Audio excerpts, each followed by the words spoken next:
Hey, hi, welcome back. I've been trying to get a video up on miscongeniality, and I'm keep butting heads around the copyright issue. Normally, it is fair use, commenting and using clips of movies. But yeah, I don't know if that one's going to go up. I hope so. Regardless, today I'm doing another episode of the show I Shouldn't Be Alive. The last one I posted really well, which is super exciting. And I just realized that I happen to be wearing this shirt, which is appropriate. That was not on purpose. Today I am talking about an episode from season 5, Terror on the Zambezi.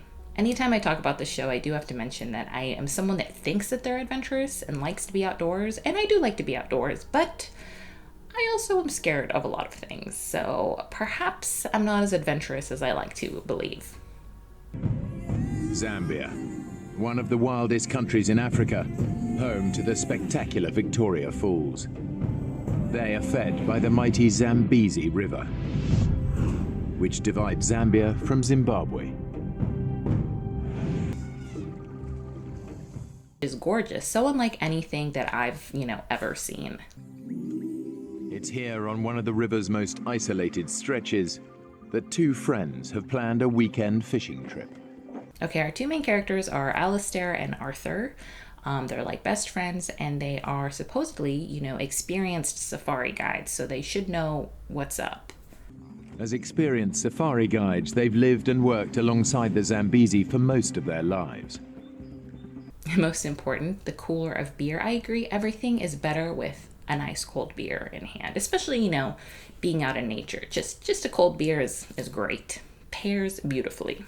Joining them are Arthur's English wife, Faye, and her parents, Clive and Brenda. They're retired teachers visiting from England. Change your mind yet? No, I think I'll just stay here and relax and read my book. All right. They've both lived in Africa on and off over the years.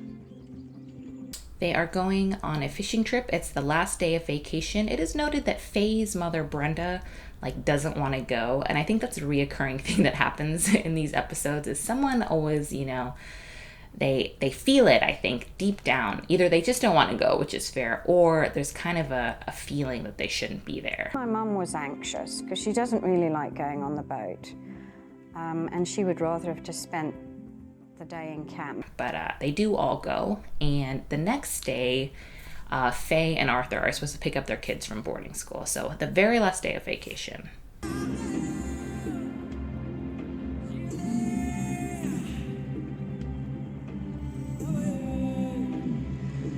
This is one of the river's most remote stretches. You couldn't write it any I don't want to say better. If you were writing like an adventure story, right? These are the stakes. Last day of vacation. They pick up their kids tomorrow. The mom doesn't want to go, but she goes. Most of them are in herds or groups, and then you get the few odd single males. As long as you give them a wide berth, the chances are you're not going to have any problem.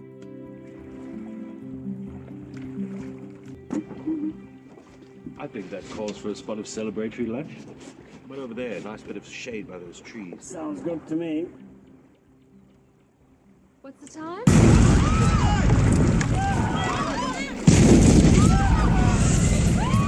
There was no warning. It's a hippo attack, right?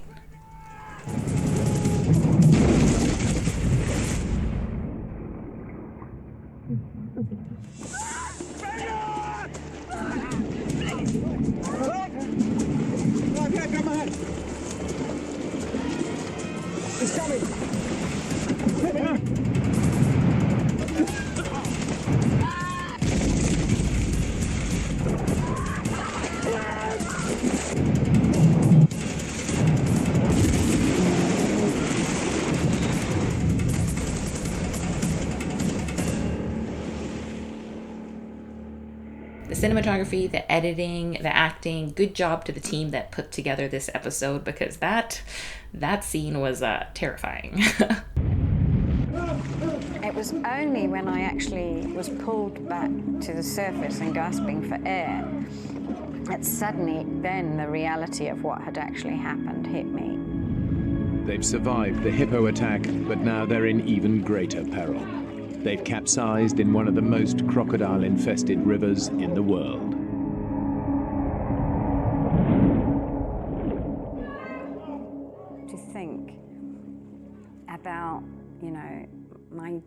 bare, dangly legs, it sent a chill through me, thinking that any moment now, one of us would be taken by a crocodile. No, I guess I have to cross off boating down the Zambezi River, off of my list. The current is actually so strong in that part of the river that it actually swept us out from underneath the boat. The Zambezi is famous for its unpredictable and deceptively strong currents. Many people drown in its eddies and whirlpools every year. Just been gone. Brenda can't swim very well. She was screaming and struggling. Brenda can't swim very well. She can swim kind of, but not very well. I had no idea where we were going. All I knew was that we were being swept away. And I thought you had to have life jackets on boats. Is that not a thing? Is that like an American thing? I don't know. Like legally you should have a life jacket on a boat. Maybe that's not a legal thing. It's just something that is strongly recommended.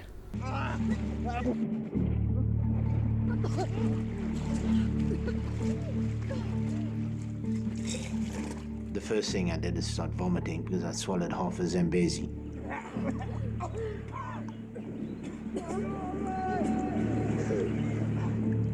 Alistair has seen his friends struggle against the current. He knows Clive would find it virtually impossible to make it to the sandbank.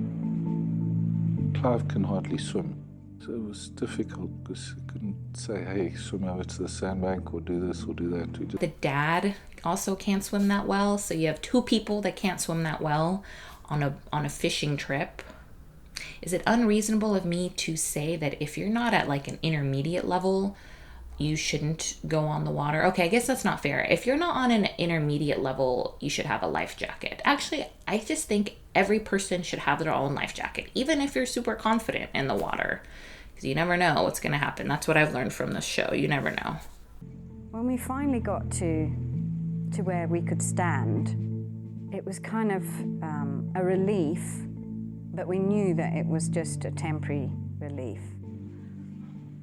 The river is full of crocodiles and very huge crocodiles that would have no fear of man. And I believe most of those crocodiles in that area just look at you as a food source. So there's a big chance you will be eaten. The group's chances of being rescued on this remote stretch of the river are slim. He knows that every year hundreds of people die of crocodile attacks on the Zambezi. As the only single man in the group, Arthur! he takes a calculated risk. I'm going to swim to that bank and get help! Don't risk it up! Al decides to go swim and try and find some help, which I can almost cry. It's not only brave and like selfless, but to calculate like, okay, I, don't have a spouse, I don't have kids, so if anyone's gonna go, it should be me. Like, that's really selfless. But also, like, what else is there to do? Out of sight from the others, Alistair finally reaches the safety of the riverbank. About 10 yards away, there was this crocodile in the water just looking at me. I didn't quite know what to do. I think I actually panicked. I decided the best thing to do is try go for the crocodile and maybe chase it. Whoa, that is not what I was expecting. I'm sure there's a lot of comments about that. I'll read the comments at the end.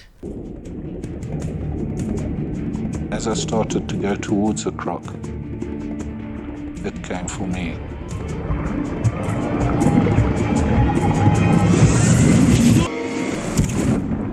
It just latched straight onto my arm.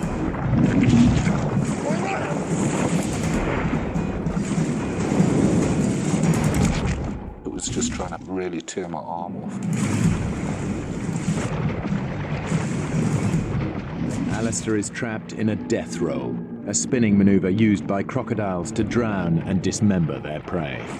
I took my left arm and tried to get it inside the crocodile's jaw.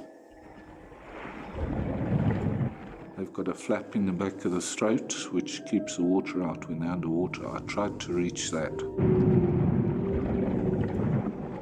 The second I did that, once I got my other fingers inside the mouth, it let go.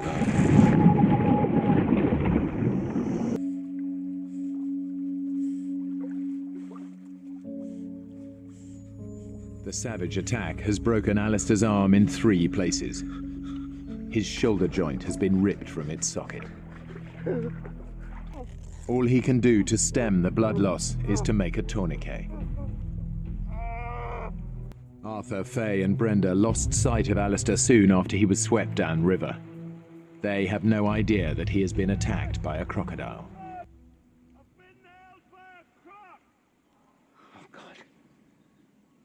Oh geez. I know these episodes are always, harrowing. This one feels especially harrowing. I was worried about the croc coming back again.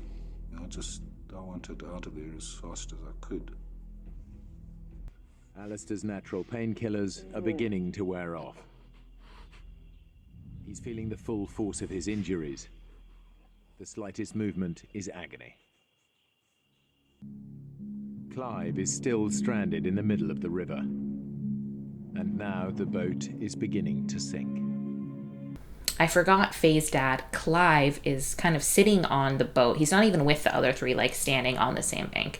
He's the one that's not a great swimmer, but he, has, once again, no choice but to kind of make his way over to them, and he's able to do that.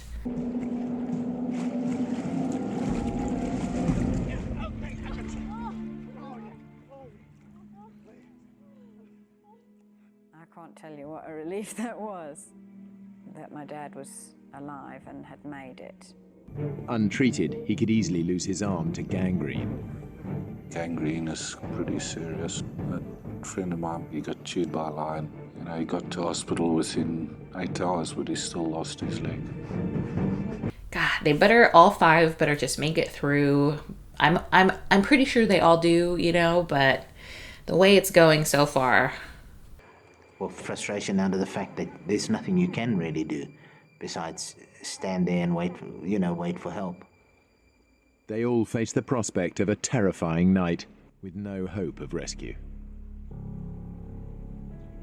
It's a terrible feeling knowing that somebody is lying, bleeding to death, and that you are unable to do anything about it. Night is the most dangerous time in the African bush.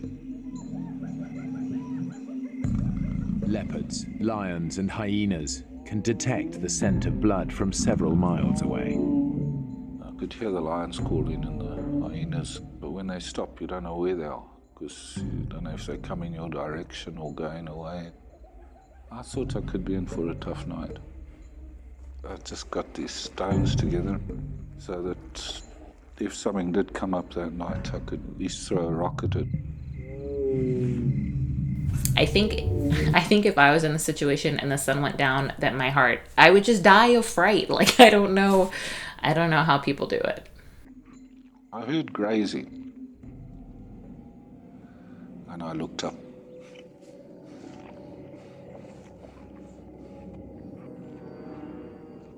And I saw the buffalo.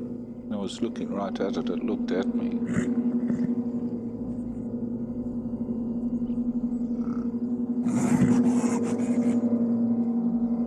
If you get into their danger zone, or they're wounded or sick, buffaloes is really pretty dangerous. Kill a lot of people every year.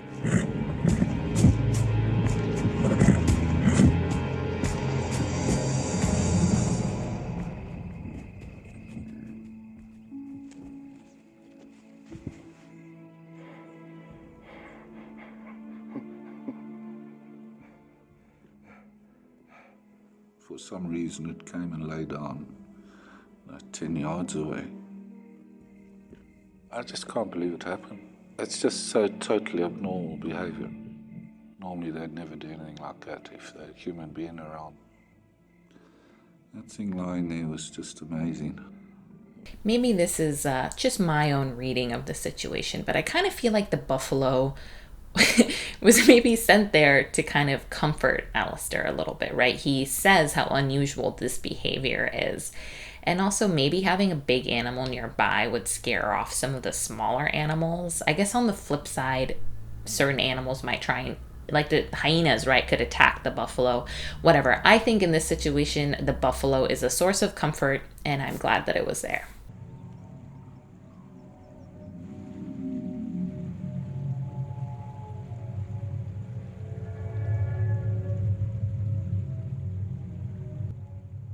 When the daylight finally came, it was just such a sense of relief because we had made it through the night.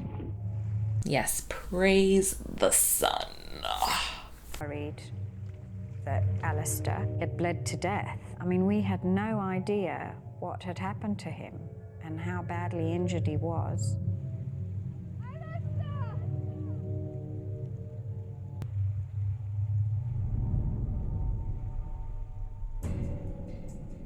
What's that? They get all excited because they think they see a boat, and it's like, could it be? Is this our rescue? And then it turns out to be. Turned out there were cattle egrets flying towards us. And our hopes were shattered. It's over 12 hours since they last heard from Alistair. They have no idea if he's still alive.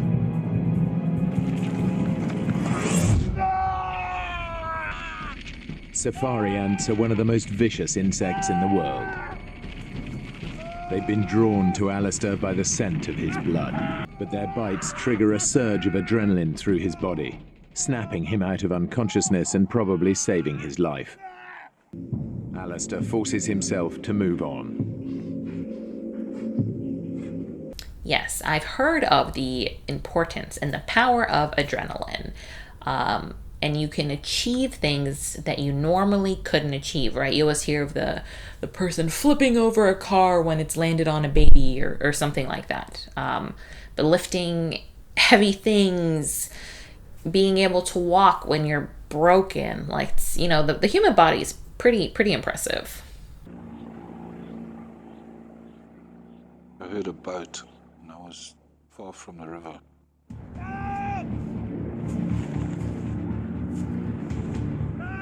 I thought I'd never get down to the river in time. There must have been an aeroplane or something, because it definitely wasn't a boat. Despite the threat of crocodiles, Alistair loses consciousness. Once again, truly gut-wrenching, right?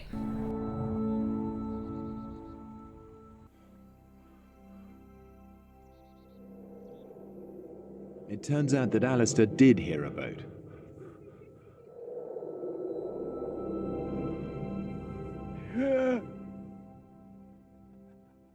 I wonder if this is, I'm sure it's dramatized for the show, but the contrast between Alistair, like, literally dying on the shore, and this couple having, like, a picnic over there. Like, they're just flouncing around, having a picnic, and it really hits. They started to move off.